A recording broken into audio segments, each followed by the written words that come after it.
Vote শুরুর বাকি মাত্র ১৯ দিন, প্রচার শুরু করেই শুরু সপ্তমে চড়ালেন মুখ্যমন্ত্রী। পাল্টা জবাব এলো দিলীপের কাছ থেকেও। তাদের ইলেকশন তারাই নিজেদের জেতাবার জন্য জিতবে না, বাংলায় গো হারাবে, এই কথাটা লিখে নিন। আর হারাতে হবে আপনাদের।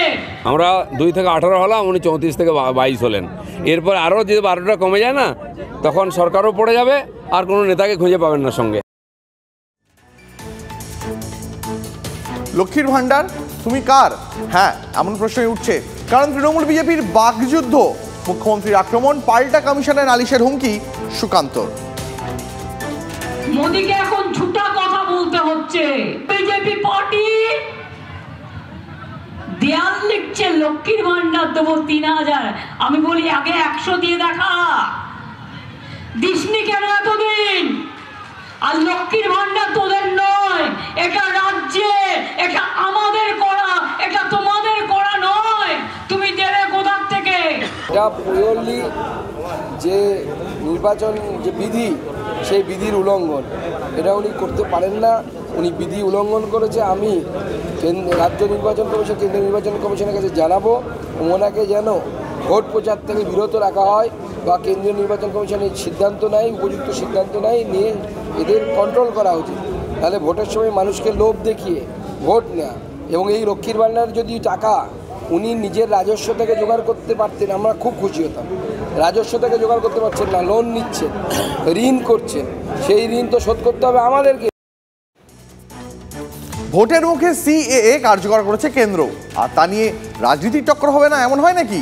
মুখ্যমন্ত্রী দিলীপের বাকযুদ্ধে তপ্ত রাজনীতির আঙিনা। ক্যাটা হচ্ছে মাথা, আর লেজাটা হচ্ছে এনআরসি। এটা মাথায় রাখবেন, ক্যা করলে আপনি এনআরসিতে পড়ে যাবেন।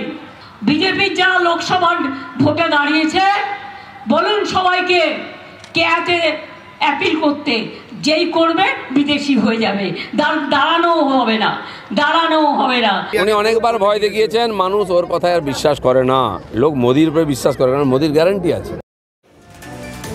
মহুয়ার পাশে মুখ্যমন্ত্রী, আর সুকান্ত নিশানায় প্যাথেটিক লায়ার। ভোটের আগে জমজমাট কৃষ্ণনগরের ময়দান। মহুয়ার উপরে দেখেছেন কি অত্যাচার হয়েছে? তাকে লোকসভা থেকে তাড়িয়ে দিয়েছে, কারণ সে জোরে জোরে কথা বলতো বলে, বিজেপির বিরুদ্ধে আওয়াজ তুলতো বলে। ভোটে দাঁড়াবার পরেও তার বাবা মা বেচারা কিছু জানে না, তাদের বাড়িতে গিয়েও রেড করে এসছে, এবং ওদের কাজ যেমন করে হোক মহুয়াকে হারানো। মহুয়াকেও আপনারা জেতাবেন। মহুয়া ম্যাডাম পয়সা নিয়েছেন, মুখ্যমন্ত্রী সত্যি কথা কোনো সময় বলেন না। এইরকম প্যাথেটিক লায়ার, এইরকম মুখ্যমন্ত্রী ভারতবর্ষে খুব বিরল। মুখ্যমন্ত্রী বলতে পারছেন না, স্বীকার করতে পারছেন না লজ্জায়, যে তার একজন সাংসদ দামি লিপস্টিক, দামি উপহার নিয়ে তার নিজের লগ ইন আইডি অন্য একজনকে দিয়ে দিয়েছে। বাংলায় একাই লড়বে তৃণমূল, আগেই ঘোষণা করেছেন মুখ্যমন্ত্রী। তবে ভোটের পর কি জোটে ফেরার কথা ভাবছে ঘাসফুল? মুখ্যমন্ত্রীর কথায় তেমন ইঙ্গিত, পাল্টা তোপ অধীরের। কংগ্রেস আর সিপিএম বলে আমরা ইন্ডিয়ান অ্যালায়েন্স, বলবেন নামটাও মমতা ব্যানার্জির দেওয়া, আর গড়েছে না মমতা ব্যানার্জি, করবে না মমতা ব্যানার্জি। দিল্লির দিকে তাকিয়ে লড়াই করো, সারা ভারতবর্ষে বাংলার দিকে মমতা ব্যানার্জির সাথে লড়াই করতে যেও না। কেরালায় কেন করছো সিপিএম এর সাথে লড়াই, আর বাংলায় কেরালার সাথে ভাব?